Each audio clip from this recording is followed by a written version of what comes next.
So would you like to describe a bit your research? Okay, well, what I'm looking at the moment is memories of state socialism, principally in Germany, but also in other countries in Eastern Europe. And even though state socialism ended in those countries more than 20 years ago now, the way that it's being remembered and the way that it's being thought about in those countries is still fiercely debated and contested. So there's some people who remember social security and full employment, and then there are other people who remember the Stasi and repression and total control and infiltration into their private lives and so on. And the main thing that I'm interested in is testimony. So that is the way that eyewitnesses, people who lived through that time, talk about their experiences, and also the way that that is recorded into different media forms, such as documentary film, memorial museums, and autobiographical writing as well. So do you think that actually the way people remember changes over time?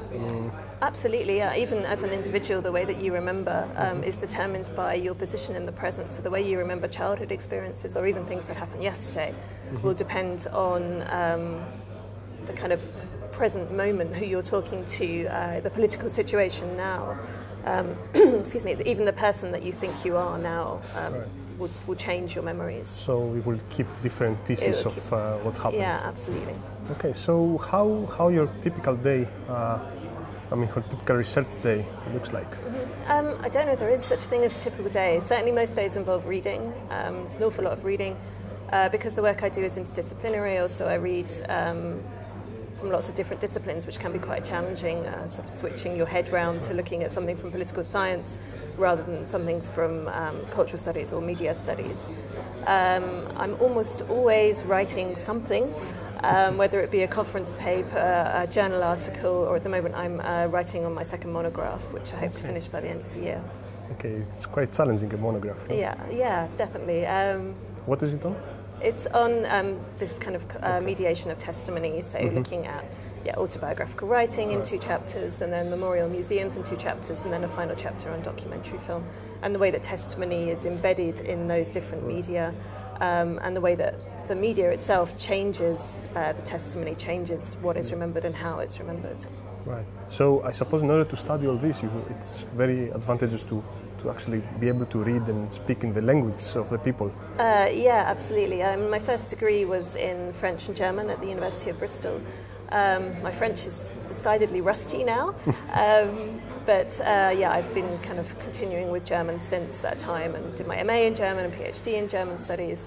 I'm also learning Romanian at the moment, because I want to do the next project I want to do is on comparisons of memorial museums in Romania and in Germany, and looking at the way that they take on kind of transitional justice roles in the absence of or in the perceived absence of the state doing it for them. Right. So I need Romanian for that, so that I can go and work in archives. So I spent 2 weeks in Bucharest recently on a language course. Right. I mean, have been staying in a French-speaking canton of Switzerland for the 5 years, but my French are not improving at all. But what do you find really exciting? I mean, why this research is exciting? I think the most exciting thing for me is that it's happening now. So this is a contemporary issue. This is happening in Germany. These memory debates are really going on, and I just have to go to Berlin for a week to realise that this is a really hot topic at the moment. And it's not just Germany either. This is an issue, and it's going to continue to be an issue in terms of European memory, and the question of what role can communism, can state socialism really play in a pan-European memory, and you have memories of the Holocaust as well, competing with memories of what some people perceive as genocide under communism. So those memory battles are going on at a really big level. Right. So it's history in the making. History in the making, and it's really fiercely political as well. Of course, the process is very important, and I suppose it's not only for a restricted field of experts. I suppose it's important for the public to to understand how this works in order to be able to form the memories based on proper criteria. I mean, how all this is dissipated to the public, and how is the public affected by this research?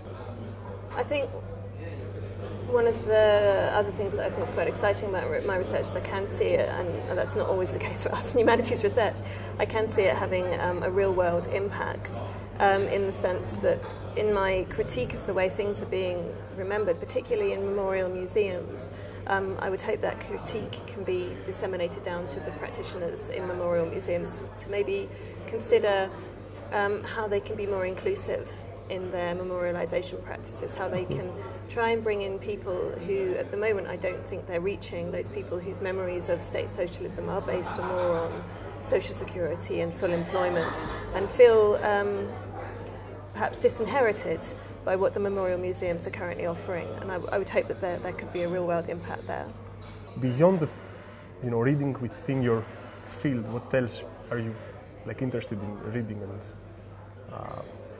it's kind of a question how you, what you do outside your research, how you relax, How do I relax? if you relax. Yeah, if I have time.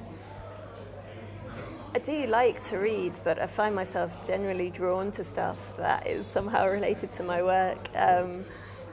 So reading kind of more literary type texts related to that period. I was particularly Romania, which is my new kind of fascination. But I think generally to relax, I try and take myself away from the academic things. So, it's about going to the gym and working out, or watching really trashy American TV programs, that kind of thing, just to kind of switch off for a while so that you can switch back on again, I think is probably what I would do to relax. Practice. Yeah. So, when did you start working for the University of Birmingham? In September.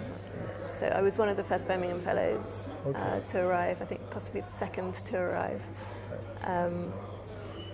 So I moved straight from Bristol, where I had the first 2 years of my Leverhulme Early Career Fellowship, and I took the last year, so the third year to Birmingham. It's very nearly over, which I can't quite believe. So then moving on to the last 4 years of the Birmingham Fellowship after finishing that. Okay, so how, what do you think about the life in the university? And because, of course, being at university, I have been for several years in a research center, and it's a completely different type of scientific life. The academia is. Would like to describe your experience at the university? I guess I've been in the UK university system for longer than I care to think about now. So 1999, so it's like 13 years. But the thing I like about Birmingham, and one of the many things I like about Birmingham, is it's a really big university, which can be kind of overwhelming, but it also means there's always exciting things going on. There's always seminars. You could spend every evening at a seminar if you had the time. So I think that's really great, that particularly when you're interested in an interdisciplinary way, that you can go to seminars on politics, or you can go to seminars on German studies, or and so on. I really like that. Also, I've been teaching, and I've had the opportunity to teach my own research, which is always exciting, and you get a lot back from the students.